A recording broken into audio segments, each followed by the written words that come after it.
Halo, selamat pagi Bapak Ibu dan Saudara yang dikasihi oleh Tuhan. Kita berjumpa lagi dalam Salam Pagi. Mari sebelum kita membaca dan merenungkan firman Tuhan, kita berdoa. Tuhan Allah yang mengasihi kami, terima kasih untuk hari yang baru yang Tuhan anugerahkan bagi kami, dan biarlah firman-Mu yang akan kami baca dan renungkan menolong kami menjalani hari ini, dan biarlah kasih karunia Tuhan yang senantiasa menyertai kami. Di dalam nama Tuhan Yesus kami berdoa. Amin. Bapak, Ibu, dan Saudara, kita akan membaca firman Tuhan dari kitab Nahum pasal yang kedua ayat 3 sampai pasal 3 ayat yang ke-19. Perisai para pahlawannya berwarna merah, prajuritnya berpakaian girmisi, kereta berkilat-kilat seperti api suluh pada hari ia melengkapinya, dan kuda-kuda penuh gelisah. Kereta melaju galak di jalan, kejar mengejar di lapangan, kelihatannya seperti suluh, berpacu seperti kilat. Pasukan-pasukan istimewa dikerahkan, mereka tersandung jatuh di waktu berjalan maju. Mereka lari terburu-buru ke arah tembok kota, sedang alat pendobrak sudah ditegakkan. Pintu-pintu di sungai-sungai telah dibuka dan istana menjadi gempar. Permaisuri dibawa keluar dan ditelanjangi, dan dayang-dayangnya menyerang, mengadu seperti suara merpati sambil memukul-mukul dada. Niniwe sendiri seperti kolam air yang airnya mengalir keluar. Berhenti, berhenti, teriak orang, tetapi tidak ada yang berpaling. Jarahlah perak, jarahlah emas, sebab tidak berkesudahan persediaan harta benda, kelimpahan segala barang yang indah-indah, ketandusan, penandusan, dan penindasan. Hati menjadi tawar dan lutut goyah, segenap pinggang gemetar dan muka sekalian orang menjadi pucat pasi, di mana gerangan persembunyian singa dan gua singa muda, tempat singa pulang pergi, tempat anak singa di mana tidak ada yang mengganggunya. Biasanya singa itu menerkam supaya cukup makan anak-anaknya, mencekik mangsa bagi betina-betinanya, dan memenuhi liangnya dengan mangsa dan persembunyiannya dengan terkaman. Lihat, aku akan menjadi lawanmu, demikianlah firman Tuhan semesta alam. Aku akan membakar keretamu menjadi asap, dan pedang akan memakan habis singa mudamu. Aku akan melenyapkan mangsamu dari atas bumi, dan suara utusan-utusanmu tidak akan terdengar lagi. Celakalah kota penumpah darah itu, seluruhnya dusta belaka, penuh dengan perampasan, dan tidak henti-hentinya menerkam. Dengarlah lecut cambuk dan derik-derik roda. Dengar, kuda lari menderap-derap dan kereta meloncat-loncat. Pasukan berkuda menyerang, pedang menyala-nyala, dan tombak berkilat-kilat. Banyak yang mati terbunuh dan bangkai bertimbun-timbun. Tidak habis-habisnya mayat-mayat, orang tersandung jatuh pada mayat-mayat.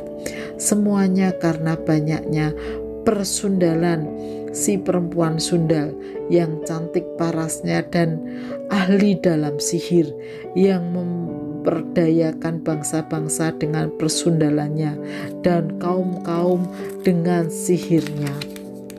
Lihat, aku akan menjadi lawanmu, demikianlah firman Tuhan semesta alam.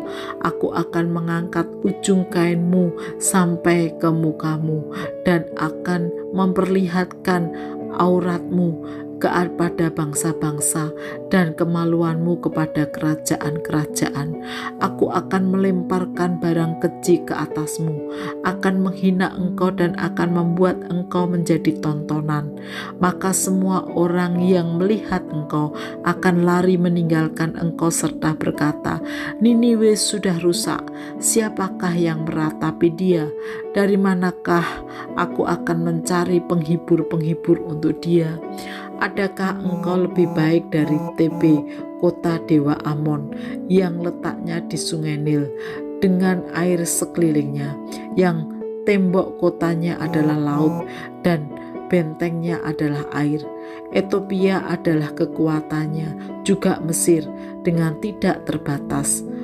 Put dan orang-orang Libya adalah pembantunya, tetapi dia sendiri pun terpaksa pergi ke dalam pembuangan, terpaksa masuk ke dalam tawanan.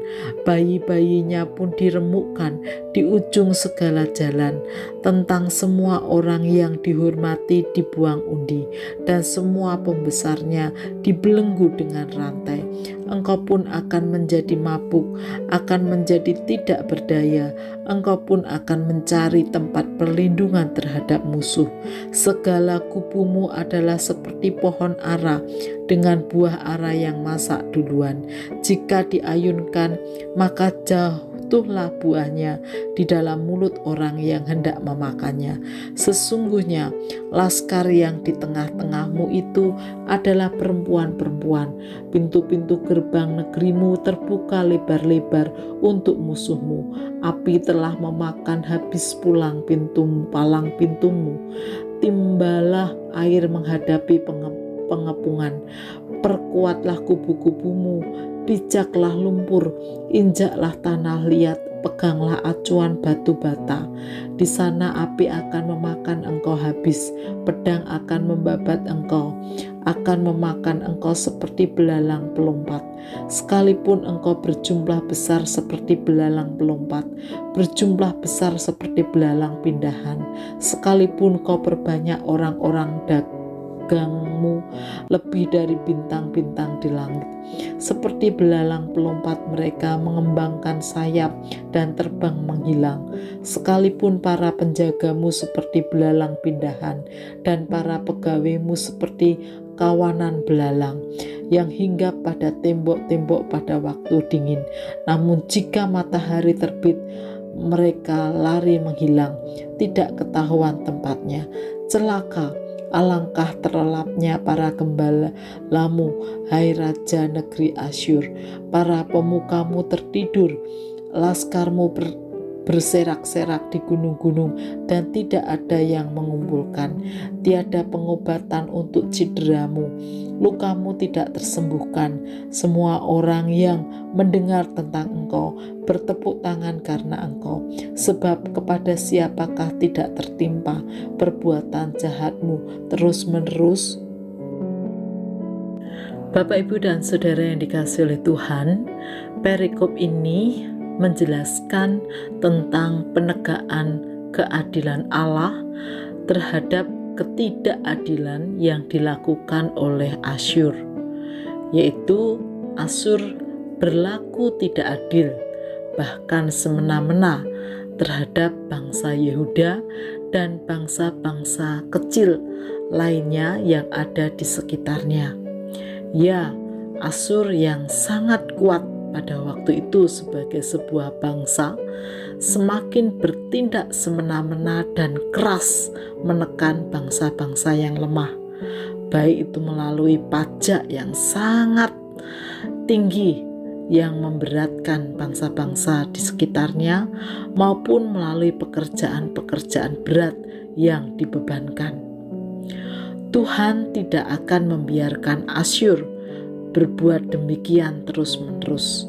Karena itu melalui Nabi Nahum, Tuhan menyampaikan bahwa Ia akan menghancurkan, menghukum Asyur.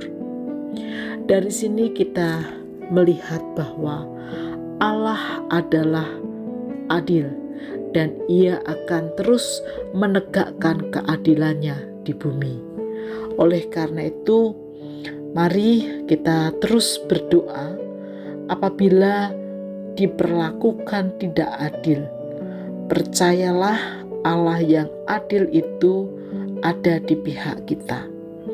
Demikian pun sebaliknya, firman Tuhan pada perikop ini juga mengingatkan kepada kita agar kita terus belajar bersikap adil atau menegakkan keadilan, baik di tengah keluarga, lingkungan, tempat bekerja, persekutuan, dan dimanapun kita berada.